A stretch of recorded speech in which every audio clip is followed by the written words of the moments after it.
Hey everybody. Sorry for talking a little bit later than 8. There is definitely some fireworks going on outside of my house right now for Christmas. So if you hear any loud bangs, don't be alarmed. It's not gunshots, it's just fireworks.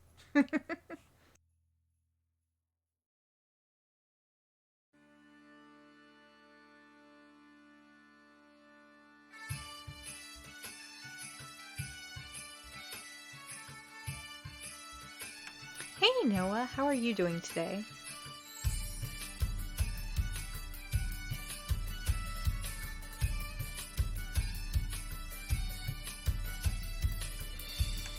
Like I said, just getting everything set up and ready to go.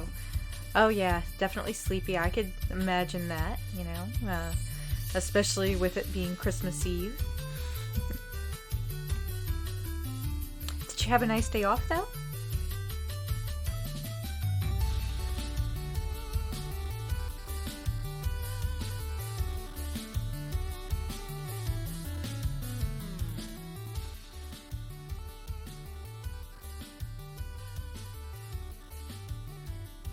Also, I already said this, but if you hear any loud bangs, it's probably just fireworks. Very nice. Breweries are always good to do. I actually haven't been to one in a while, but the local disc golf club is talking about maybe doing a putting league, which is where you like set up baskets and then throw back and forth at them at a local brewery. So that'd be cool. Who sets off fireworks on Christmas Eve? Yeah, so around here, it's kind of a normal thing. Like any excuse to set off fireworks, they set off fireworks, even though they're technically illegal. Yes, doing the putting league is very fun.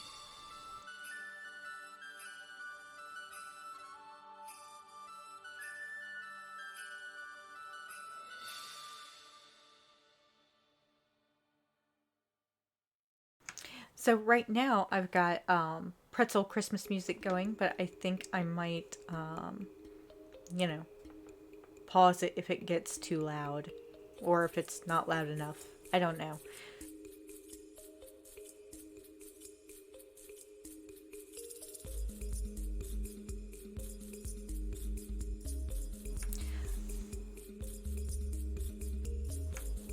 Only got my future log and media log finished for next year's journal. Yeah, so I haven't actually started my next year's journal yet, but I do plan on starting that sometime in the next few days. Probably like tomorrow or something.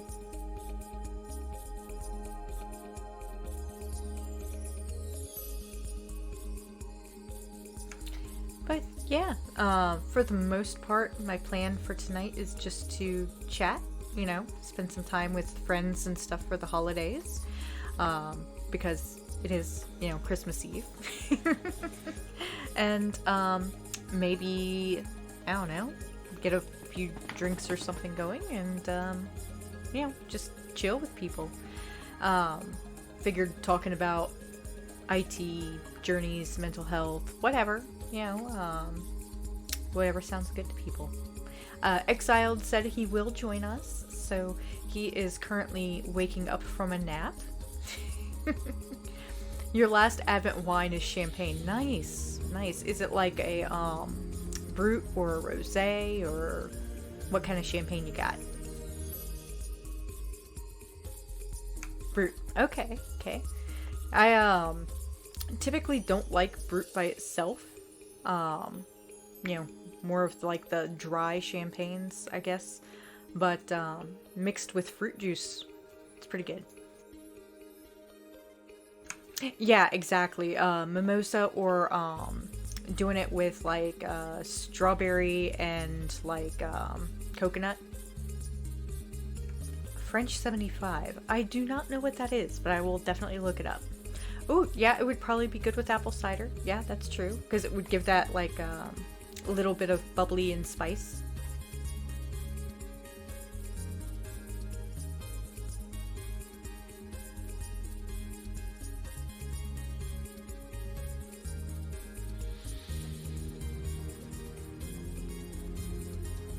Oh, that sounds pretty good. I do have some gin. I've got like a couple of new bottles of gin, so that would be a good one. I do think. I always make my own simple syrup, but I don't have any prepared right now, so I might have to go to the store and get some.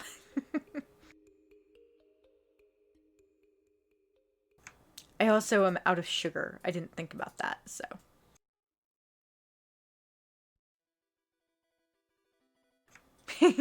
Yeah.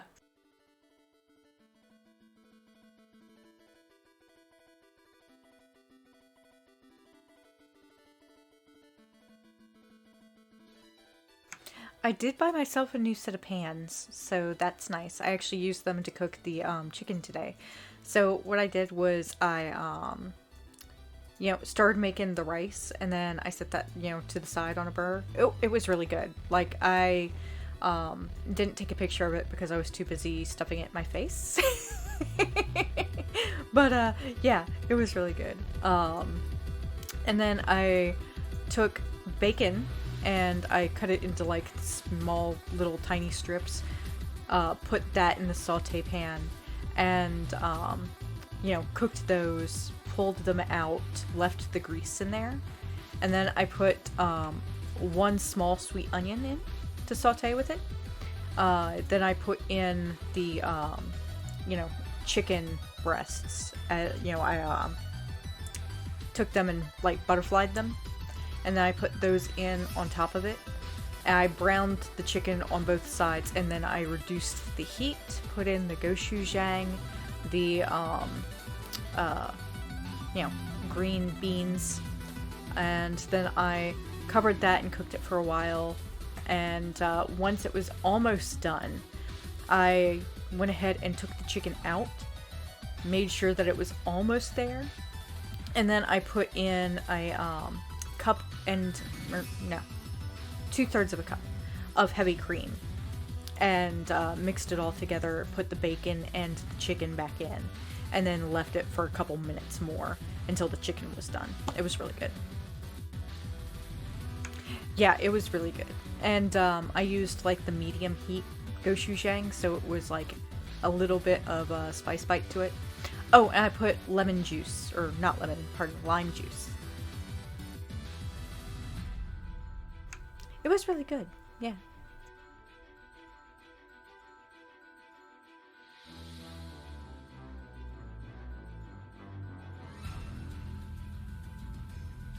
Yeah, it was definitely tasty. So, if I'm ever up that way, I will help you make it. But I fear that it'll be a lot longer until people start traveling again. Did you hear about all the flights that got canceled because the Omicron, like, you know, activity and whatever in various places?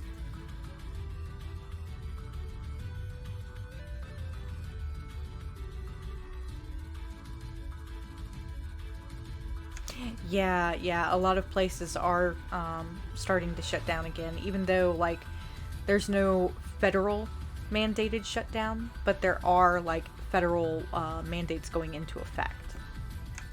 Right.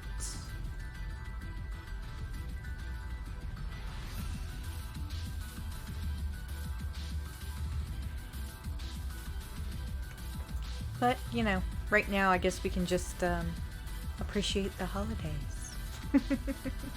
And not worry about it.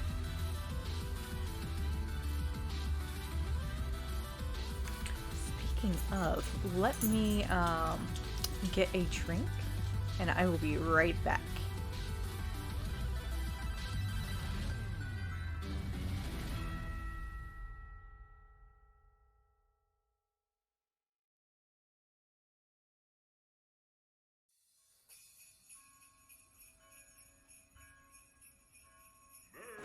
Okay, I'm back. Really fast because the drinks are right above my desk. I wonder if the avatar is going to glitch out when I try to take a drink. So that's a yes.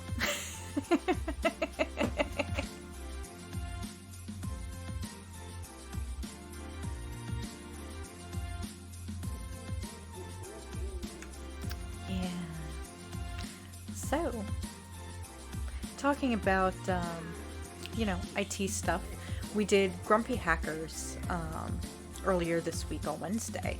And we ended up staying on talking for quite a while. It was actually like quite a few of us. It was Syndrome, Mubix, we had, who else? Egypt was there, and of course Caprico joined in, but later. And it was actually a lot of good discussion. Yeah.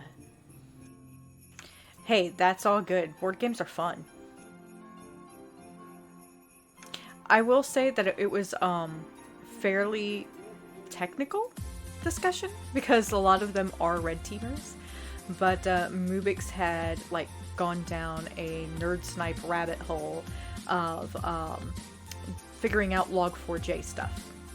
And one of the things that we discussed was about log4j and its ability to, because it's the log4 shell is affected by JavaScript.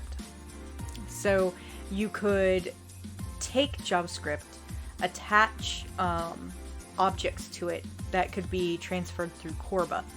So if you had a application that used Corba, then through those protocols, you were potentially susceptible to log4 shell even more than what they originally thought, because originally it was like, oh, it's just LDAP, but it's not.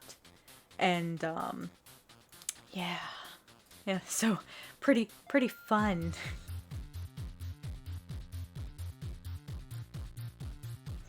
A little over my head, but I do know about Corba just because I've worked with a application as a systems engineer that used Corba as opposed to like API calls. Yeah, exactly. And some vendors like have been pretty good about it, but some haven't.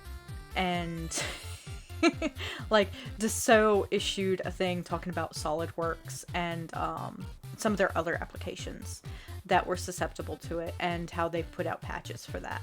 But I know some vendors are working actively with clients to make sure that the servers are not as impacted. That and, upgrading to 2.15 or 2.16 apparently did solve the issue. So even though there was a DDoS potential vulnerability in 2.16, it shouldn't prevent people from, upgrading and being done with it. Yeah, the vendor management programs are nice. Having a good one out there is definitely the way to go for a lot of companies. We'll make sure that they're also looking into their vendors. Yes, because vendors have vendors and suppliers have suppliers, right? So, potentially this whole string of people are susceptible. And it's just good to know that people are taking action to ensure that it's patched. So, yeah, good times.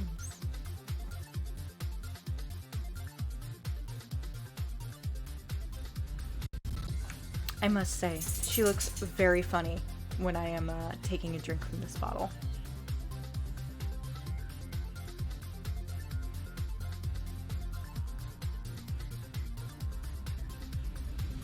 Me too. I'm getting used to it a little bit more, and I had to adjust the lighting so she doesn't decalibrate as much. But I still need to mess around with some things, like in the way that I have everything set up.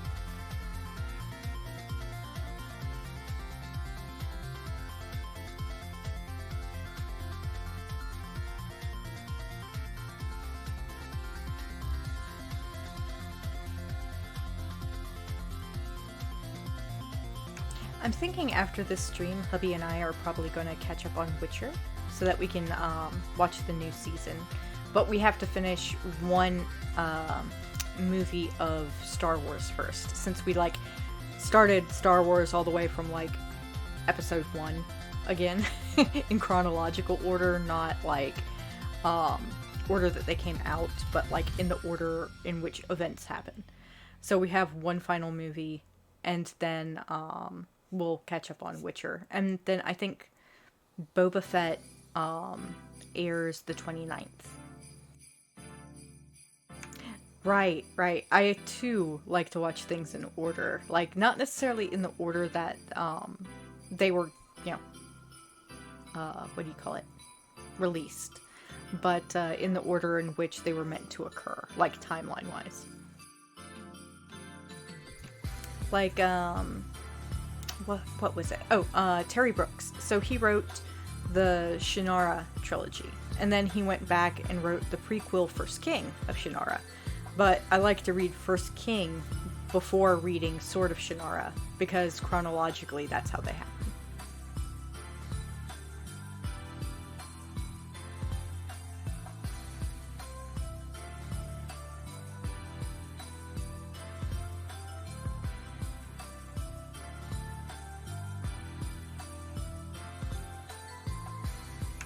Yes, I will say that as a young adult, like reading the Shannara trilogy for the first time was good, but Sword of Shannara gets a bit dry. It's kind of like Lord of the Rings-esque, but not as in-depth. And I will say that when I got older, it was easier to read, but only because I already knew, like, what happens in the future and what it leads into. So I will say, if you get discouraged in Sword of Shannara, just move on to the Elfstones.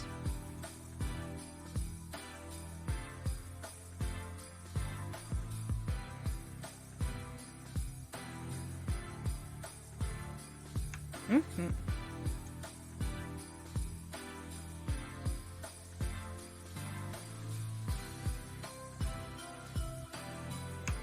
So I had started going through and doing my goals and stuff using that ebook, but I haven't finished. Oh yeah, I haven't even started Mistborn. Not yet, at least. I keep meaning to, but just haven't done it yet. Yeah, if you just search for hello at Archer and Olive, you should be able to find it. Like, that's the address it comes from. Nice. Yeah, like, some books I can just, like, ravenously read through in a night. Before, you know, the whole J.K. Rowling is a turf thing. I read all the Harry Potters, and, like, the last few I read pretty much, I don't know, like, 2 nights. Like, 700 and something pages in 2 nights. So, yeah.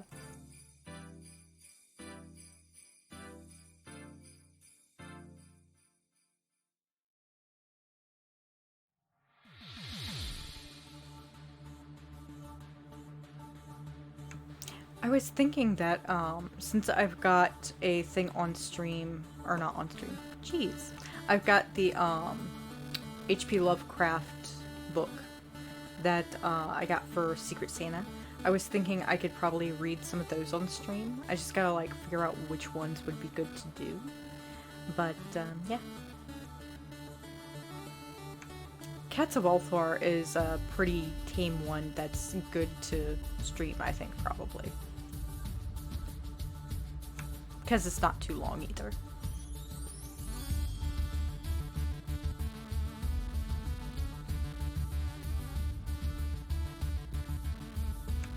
Oh, so for tomorrow, I got myself a bunch of nice meats and cheeses, so I can have, like, a charcuterie.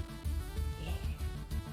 I got lots of crackers. I've got things to make, like, buffalo chicken dip. I've got 2 different types of olives.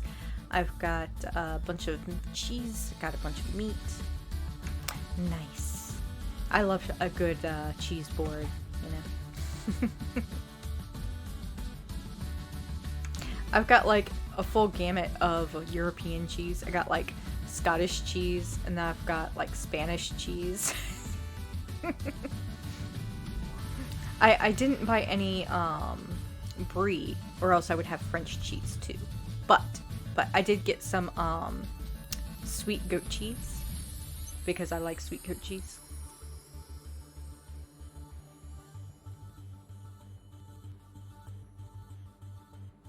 It's got like honey and I think walnut.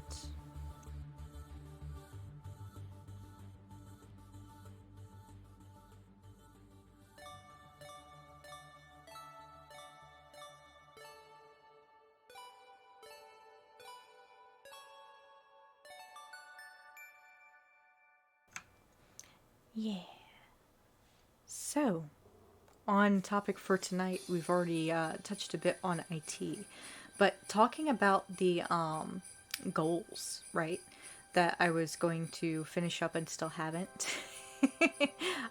One of the things I was looking into that I talked about a little bit last time was figuring out what certifications to go for in the next year. And I am definitely going for the ACSM. I just got to figure out if I'm going to go for my SAFE certification as well. But yeah. Also found out that my husband's company is hiring Scrum Masters, which is cool. Not sure I would switch jobs right now because, I'm in a pretty good position and they're talking about promoting me next year. But yeah, like they are definitely hiring in other places, so that competition hopefully will lead to an increase in pay.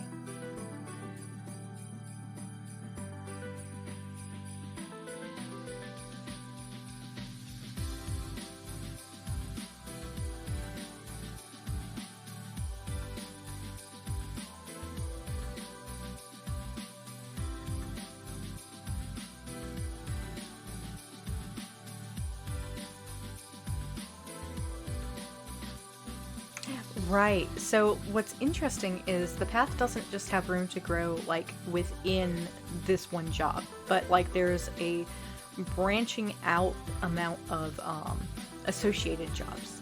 So there's like the agile leads for other tiers, as well as like agile coaches. So there's like enterprise level agile coaches. There's like agile coaches who just teach teams and coach on various aspects of agile and tools and do evaluations of tools. And then there's, obviously the product level if you're in like a safe environment or portfolio level, and then the team level agile leads.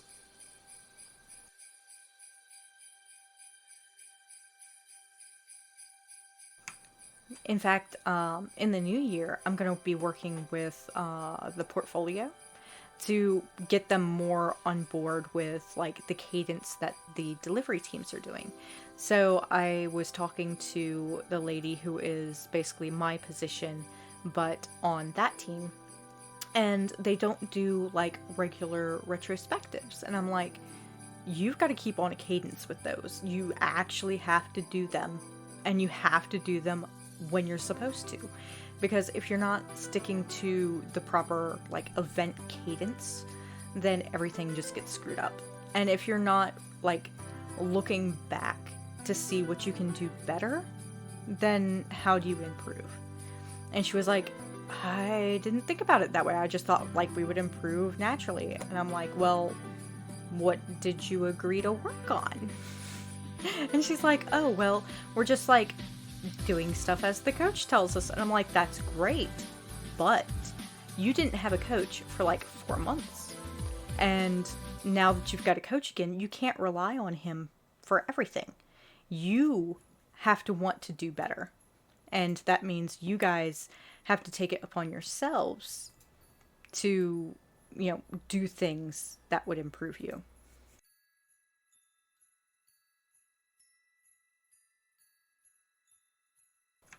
And she was like, oh, you're right. I didn't think about that.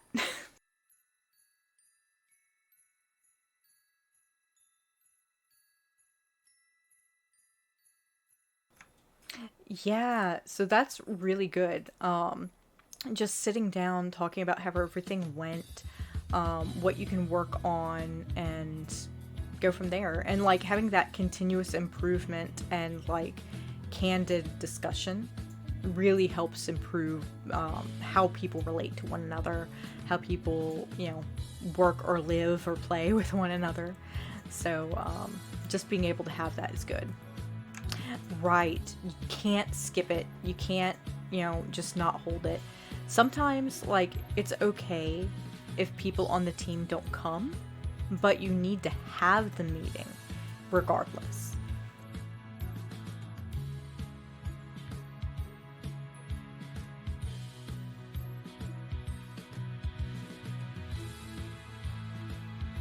Like the daily stand-up, or like daily scrum as it's called.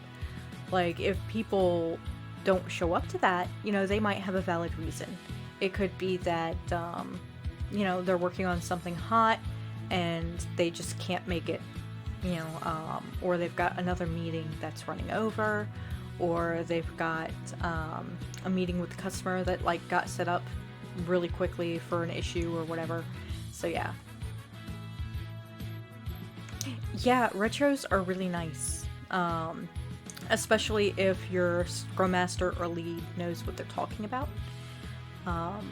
Because if they don't, then they can just be like, oh yeah, let's complain about everything and nothing ever gets done and no action ever gets taken.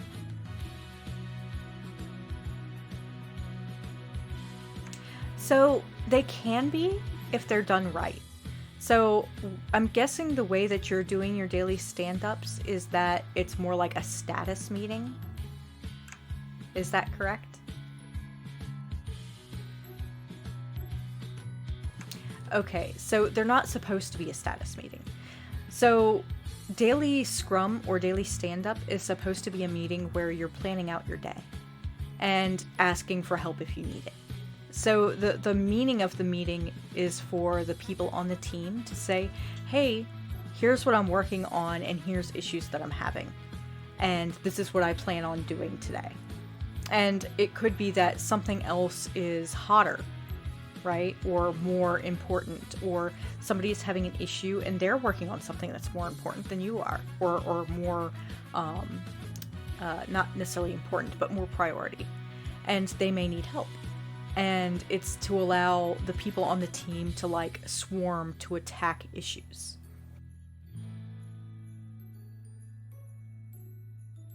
Yeah, so the trick to that is coming up with a goal, like a weekly goal or like a project goal or something like that. And at the beginning of the meeting, say, hey, here's the goal. How are we doing towards the goal? And what are we doing to tackle that goal today? Yeah, you need to have separate meetings for each team. Yes. Teams should typically be like 10 people at most.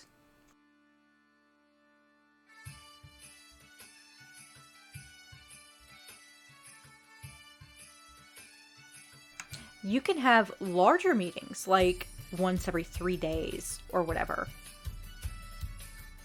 Well, so like one of my teams is only 3 people.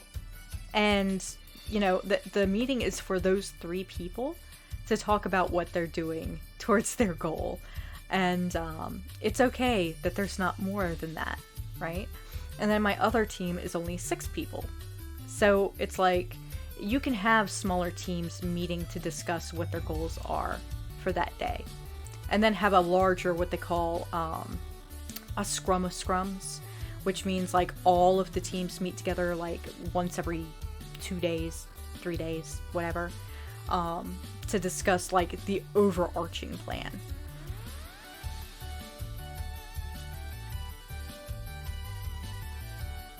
Yeah, so like recommend him look up like daily stand-up or daily scrum and what the intent is, because it's not supposed to be a status meeting. And check out Mike Cohn, Cohn, and Mountain Goat Software. Yes, exactly. They should be like Monday, Wednesday, or Monday, Wednesday, Friday. Yeah, anytime. The one thing I am super good at is agile stuff.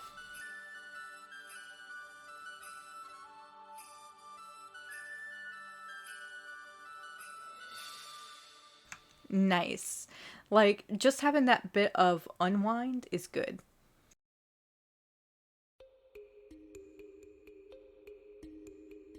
Also, it acts as an icebreaker to get to know people better. And I think being remote, that's important.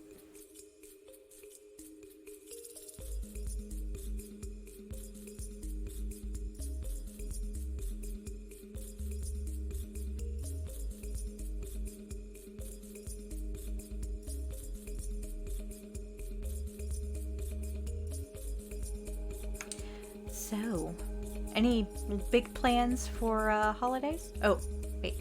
Added a few new IT members to the DevOps team. I can tell they're opening up. That's good. That's very good. The more you can interact with people and get them to be part of the team faster, the better. Because when people feel like they're part of a team, they tend to rely on those teams.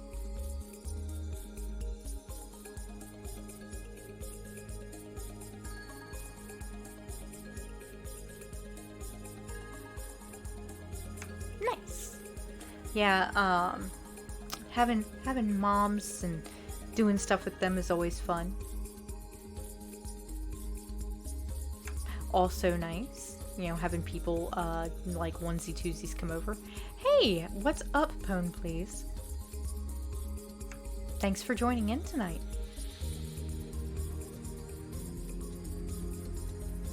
Oh, and as a reminder for anybody who wants to, I do have a Discord, so if you want to chat with voice, you're always more than welcome to come in and chat. I am doing good. How are you?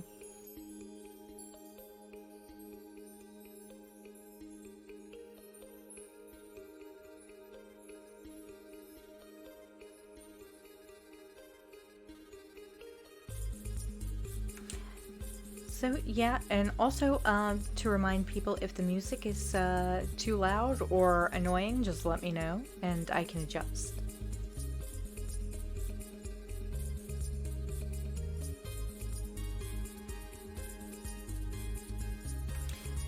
So yeah, about holiday plans. Recovering from COVID, that's no fun. I'm glad you didn't have bad symptoms though. I can honestly say that I believe I had it. Like, nobody knows for sure because it was before COVID. But, like, was a big thing. It was like January of 2020. And I was sick as a dog, couldn't smell anything, couldn't taste anything for like a month. So it was pretty bad. Yeah, I just got it and was gonna be playing it on stream sometime, Noah Jane, What Remains of Edith Finch. And I plan on after Infra, which is after the light, playing that on stream. Infra's probably going to take some time. Like, last time I played Infra, it took me, gosh, 30 hours?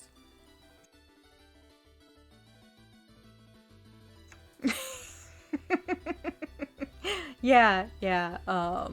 That is definitely a thing, right? You know, the 15 or so pounds that you gain during COVID. But I will say that losing your taste is not fun. Literally, like, I was eating super spicy foods and was like, okay, my nose is running. That's the only reason I know that I just ate something super spicy. It was really, really interesting. And again, if you're just joining in, fair warning that there might be bangs outside. They are fireworks, not gunshots. Yeah, so, like, it's weird eating hot food and only feeling the burn. Like, no flavor. Good. There haven't really been that many, but right before I started, there were a few. Like 5 or 6. We used to have a neighbor. Okay. so I haven't seen them in a while. I think, like, the reason I haven't seen them is because one of the roommates got a DUI or something, or whatever. So, like, I see one of them, but I don't see the other one. And they used to set off fireworks, like, every single day. And I mean every single day. For, like, oh God, 5 months? At, like, 2 a.m. That was horrible. That was almost bad, or as bad, as the guy who would rev his engine nonstop beside my house, trying to quote-unquote fix it. For like, God, 2, 3, 4 hours at a time, revving his engine, full blast, trying to fix it. I'm like, home dude, I know you were trying to, figure out what's wrong with your throttle response, but that's not the way to do it, buddy. You're gonna blow your engine.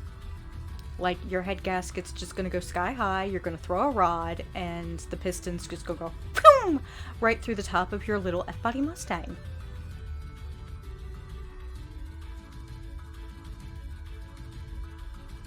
Which, by the way, I have actually seen a car throw a rod through the hood.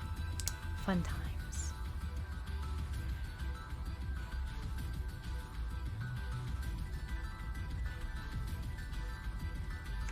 What about you all? Got any fun projects you're working on? Like my not so fun next door neighbor who was working on his Mustang.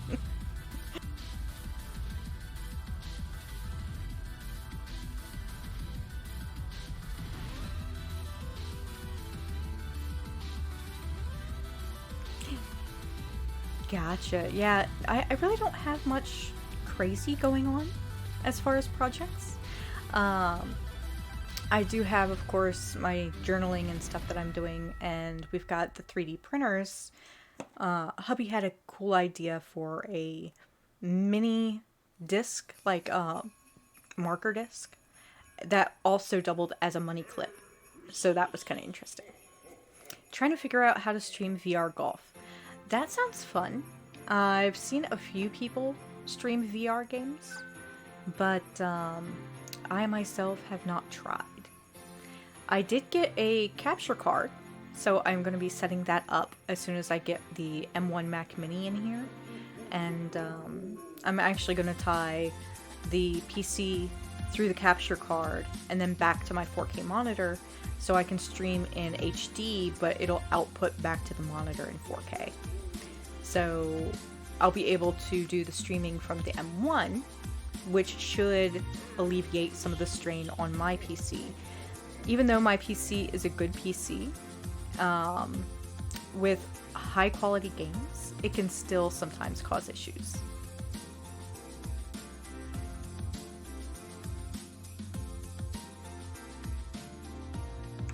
So yeah, that's my plans pretty much for this holiday, is to, declutter stuff, clean up, maybe do some 3D printing, and rearranging my desk. Didn't try to stream New World because the game alone was rough on my machine. Yeah, definitely. I've heard that with settings up, it could definitely cause some issues. By the way, didn't know this is Game of Thrones, just different. Oh, okay. Nice to see you, Game of Thrones. Like, the name sounded familiar, but I was like, I don't know who this is.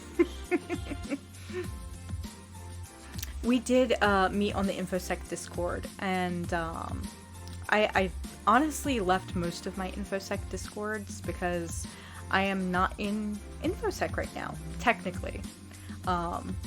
And I was like, man, it's just clogging up my feed. Let me leave a few of these, and I'll come back eventually. But right now, the only ones that I'm... Yeah, right? Not mentally. I get that. But yeah, honestly, I'm only in a few InfoSec Discords right now. And one of them was Grumpy Hackers, which I'm still doing every other Wednesday. Yeah, I wish I was not in InfoSec mentally, especially right now. Yes. Oh goodness. Because Noah does GRC. And just doing that stuff right now with like all of the log4 shell stuff going on and all of the vendor supply chain and all that crap, it's like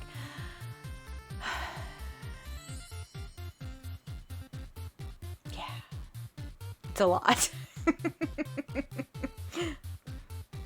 And I will say that if you missed the stream, Pones, then like Wednesday, it's still on VOD on the Grumpy Hackers side. We had Syndrome, we had Mubix, we had Egypt on there.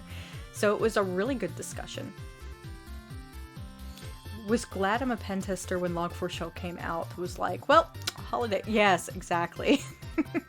So you, as a pen tester, would love the episode that we did Wednesday on Grumpy Hackers because, like I was telling Noah, Mubix kind of got nerd sniped and was looking into a new, what do you call it? Jeez, my brain. Vector of attack for the vulnerability. So he was playing around with some things and found out that Corba was acceptable. So he was able to send a payload, through Corba's JavaScript object handler. And that was pretty cool. So if you have any applications that run Corba, and I will tell you right now, a lot of CAD software, guess what it runs on?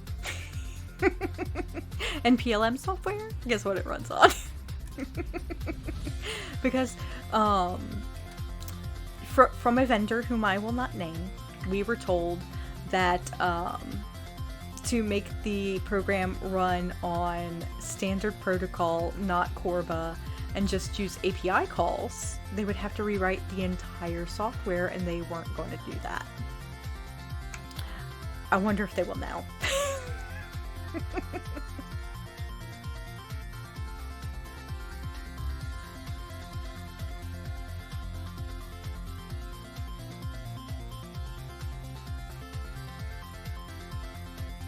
So yeah, but like I was saying, a lot of CAD softwares, right, are impacted by it. So the SO sent out a notice about SolidWorks and how it has been patched. So if you're using SolidWorks for makers, or you have a personal copy or enterprise copy, then you should be good. So it has been patched to correct the issue.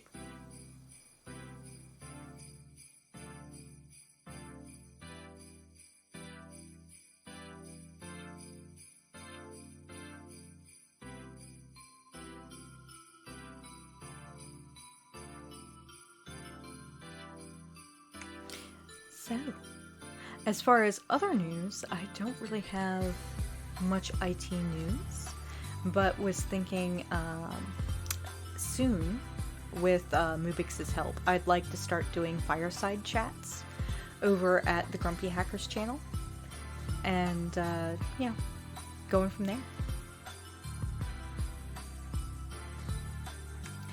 Right. I'm hoping that Q1 is very chill for you. That would be nice, especially after the hectic few years with COVID.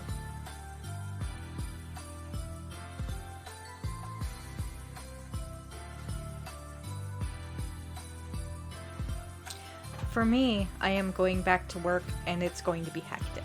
I know my Q1 is not going to be slow. Oh, yay, PCI audit. Yay! My husband just groaned when I said PCI audit. For those that don't know, my husband also works in IT. He is a senior developer / architect. So, right. For me, I am not a developer. I am actually not a systems engineer anymore. If you haven't heard, I am now a Scrum Master. And what that means is that I just lead teams and train them and everything, but our company is currently going through a scaled agile transformation. And what that means for me is that this next, they call them base camps, basically a milestone, for our team is to create smaller backlog items, track better to our, what do you call it? Cycle times, lead times, etc. And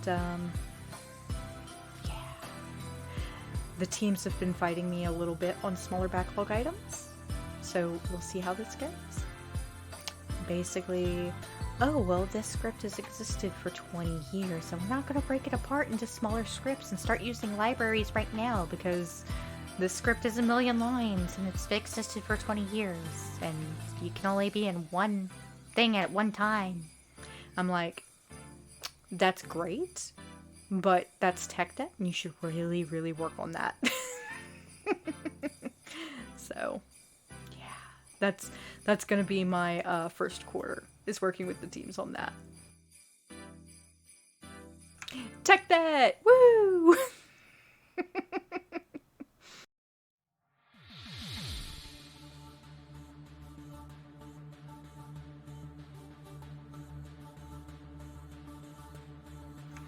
So, I was waiting for a friend to join in audio, but I do know he was eating.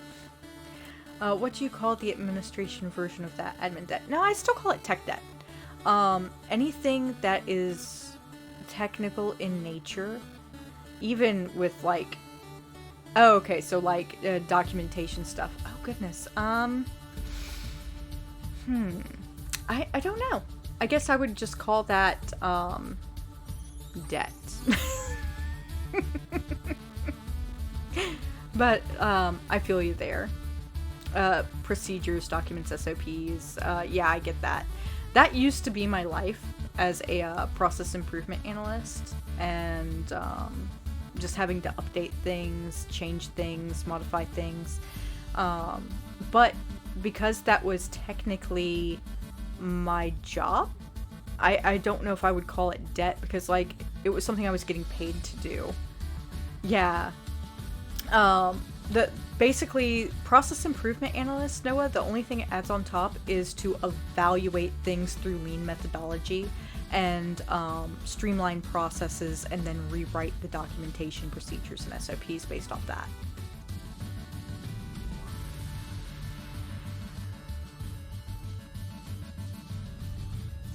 It is nice. Like, it was a very fun job, especially when I had the boss that I had when I first came over to that team. I switched bosses, and then my job was, no, you don't get to work with the customers to figure out what they need. you just need to rewrite all this and put it into this format, and then update that and put it into this format. And it was just so boring, because literally I wasn't able to use my brain at all. I was just a typewriter, as it were, and it was really stupid.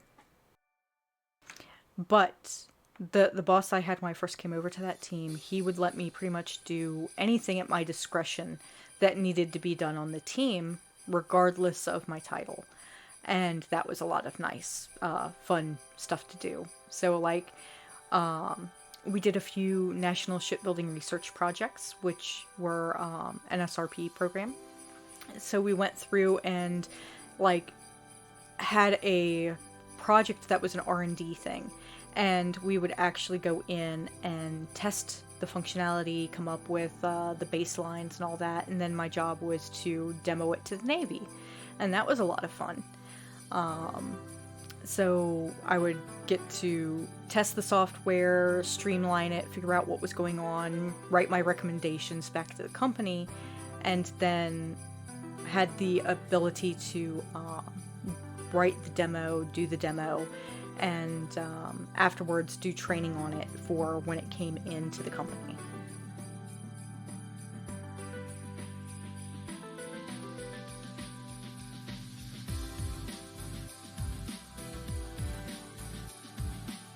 And if you didn't know, you know, for anybody who's listening in, I've had a lot of different jobs at my current company, and I had a lot of different career paths laid out in front of me. So I've done quite a bit of things, but all of them have always been like in male-dominated fields. So if you ever have any questions about what I did, how I reacted, or things like that, you know, feel free to ask.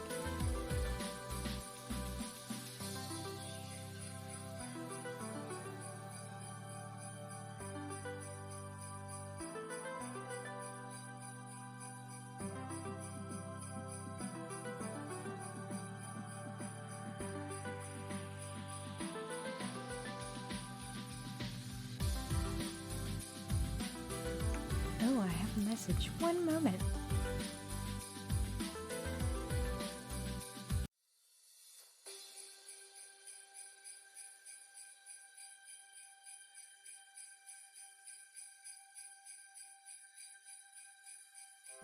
Okay, it was Exiled asking if he still wanted, or, you know, asking me if I still wanted him to join in. So, I have VR, and I have tried VR. Well, I should say, pardon. I have enough stuff in my house to be a tech YouTuber, simply for the fact that my husband is a tech hoarder. So, if you can think of it, he probably owns it.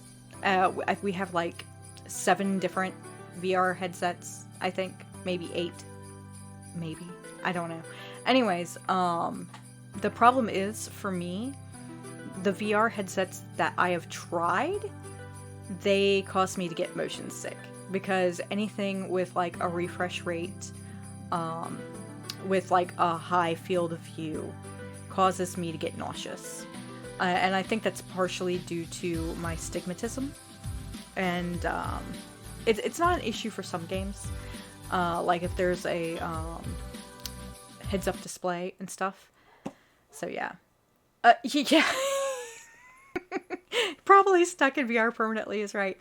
But no, legit, we have like almost every high-end wireless AirPods, AirPods Max. We've got the Sony WF-XM 1004s, 1003s, whatever.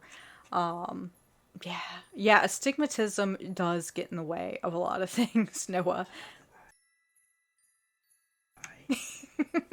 So, hubby said, stigmata of the eye. And I'm like, yes, a stigmata of the eye. But yes, we have a lot of VR headsets, Pones. And, hubby primarily uses the newest one that he has. The what is it, the Quest? I think. Quest 2. Since I have all the headphones, which ones do you main? Right now, honestly, like, I am maining 2 different pairs. So I have one that I use for streaming and for just general discussing on the computer. And that is technically not a a wireless one that I can, you know, get full use out of unless I'm at home, because it's the sorry, I gotta remember, it's the Arctis Pro gaming, like Pro Arctis Pro Wireless Game Edition. That's it. It's not game edition, no game. Oh, not game. Husband says. Anyways, and then for like just chilling at work on audio calls or needing noise canceling, I use the Sony's, the 1000 XM4, like the over-the-ear ones. And then if I'm playing disc golf, I can't wear over-the-ear, so I have the Soundcore Liberty 3s that I use for that.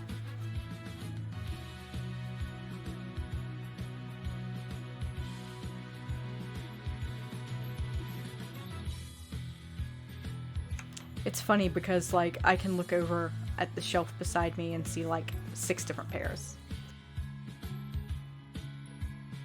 Yeah, so it's the advanced version with the external DAC of the Arctis 7, because I used to have the Arctic 7 wireless as well.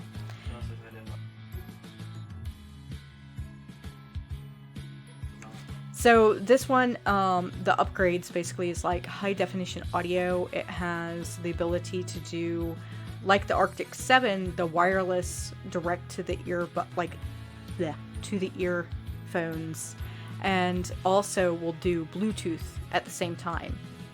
And you can plug in a like external device to them as well, other than your computer. So you can have 3 inputs all at the same time playing audio.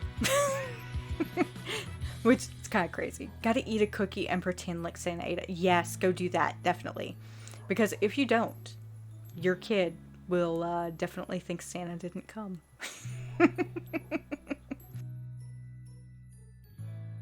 And the real question is, for when she comes back, did she cook it? Did she cook the cookie?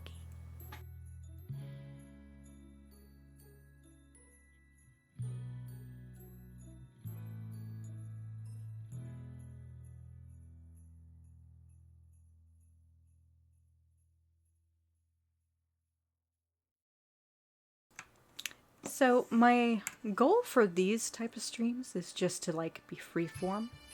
But yeah, if there's any specific things that you want to recommend for the future talks or whatever, I'm always down to try new things as far as formats and whatever go. So just let me know. Other than that, I do plan on doing game streams every Monday and every other Wednesday. I'm trying not to stream on Tuesdays and Thursdays, but I may, if there's a game that I'm really invested in. And then Saturdays and Sundays are just going to be like chill days. Saturdays are going to have like more of a, I don't know, like going down a rabbit hole type thing. So it'll be kind of informal, but with like an overarching goal. So my last one on Saturday was about infrastructure and like just looking into random infrastructure failures. And I started with the 2007 steam explosion in New York City. And we talked about like the causes and potential issues that came from that. And then we kind of worked backwards to the 1989 one in Gramercy Park. And we talked about, various things that led to that. And just kind of fell down the rabbit hole from there. And I think it was like a 2-hour and 30-minute stream just talking about infrastructure failures. But it was kind of getting in the mood to play Infra, because, like I said, that's going to be the next game on stream after I finish the Light remake.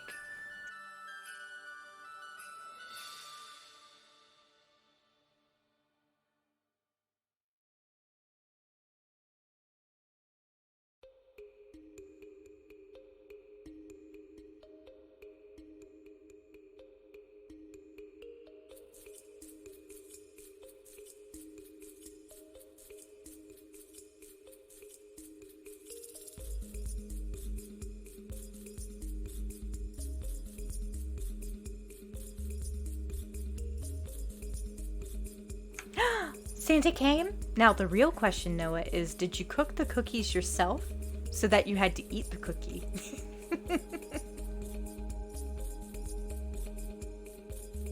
Nice.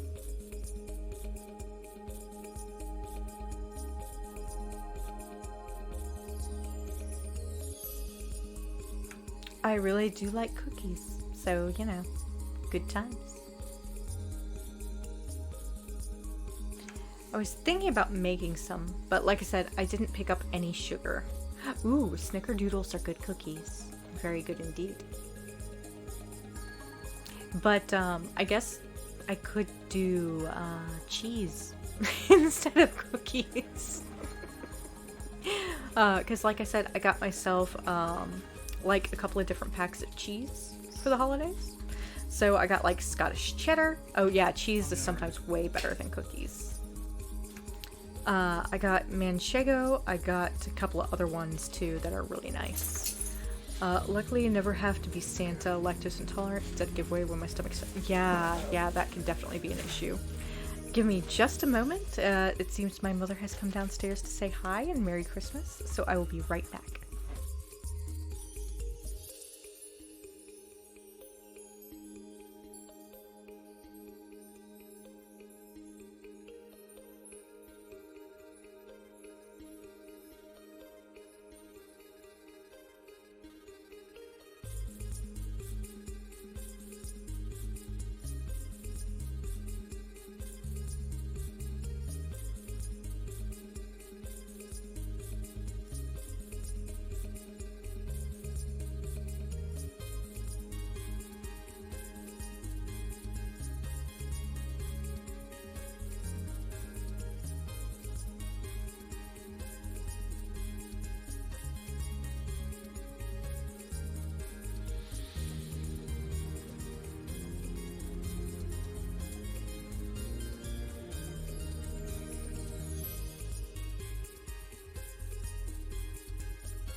I'm back.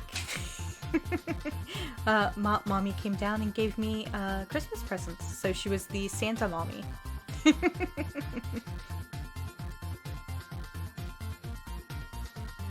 Oh, let's see what I missed in chat.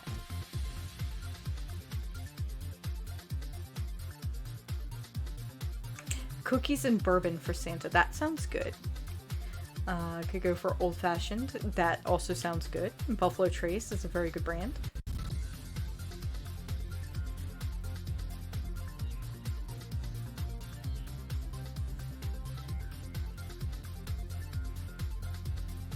Nice. Yeah, for the most part, if I'm drinking bourbon, it's either going to be like, you know, a sour mash bourbon, a cheaper bourbon, or sometimes I'll do like a Kentucky straight. But I'm more of a whiskey and scotch drinker than bourbon drinker. So, sitting in the other room, we actually have a thing of, whatchamajigger, what's it? Johnny Walker Blue. So, got some Johnny Walker in the other room. We got, what is it?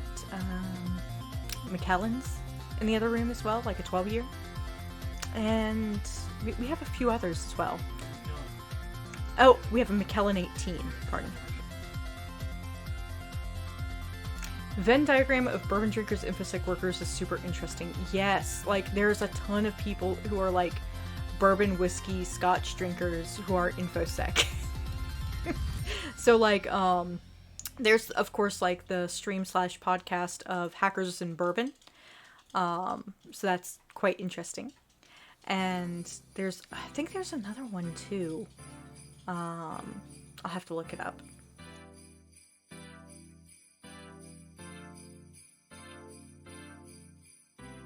I am literally going to look this up right now.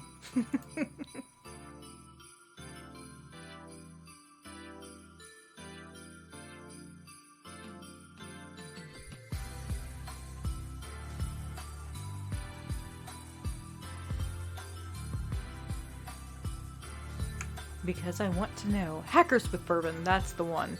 And then there's Hacking Whiskey, which is a book. Bourbon and Breeches, there's the other one. Okay. So I knew there was more than one. Also found with Beer Drinkers board game. Yes, beer drinkers, board game players, and disc golf. Disc golf is like a lot of craft beer drinkers. In fact, like the amount of pro disc golfers who went on to make either distilleries or their own breweries is actually pretty high.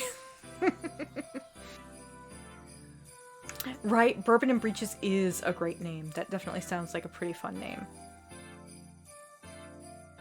Yeah, so look up Nate and Valerie Doss. They have a like disc golf themed brewery, and they're disc golfers. They were both, in fact, world champion disc golfers.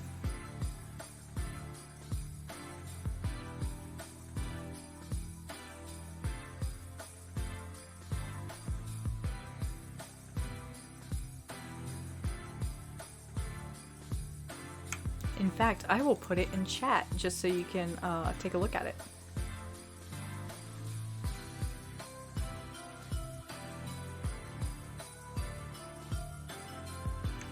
But yeah, it's kind of funny because they were both multi-time disc golf world champions. And they decided that they had a shared love for beer, they had a shared love for each other, they ended up marrying one another, and then started their own brewery, which I thought was pretty cool.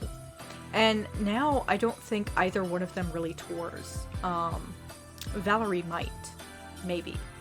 But her story is quite interesting as well, because she actually comes from a whole family of world champion disc golfers. Like, her mom has a world championship, her brother has a couple of world championships, she's got a few world championships, and I think even her dad has a world championship.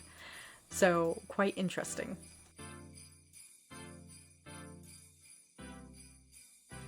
Right? I was like, that's so interesting.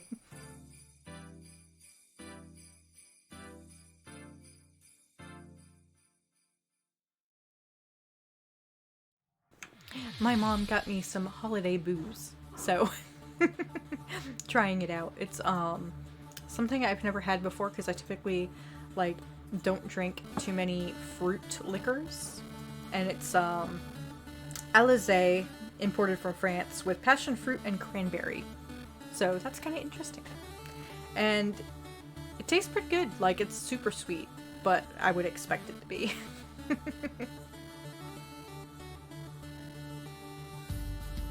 But pretty good.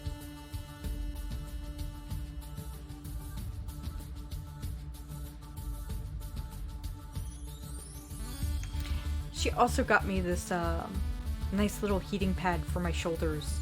So I was like, oh, awesome. Now I have a heating pad for like when my shoulders hurt.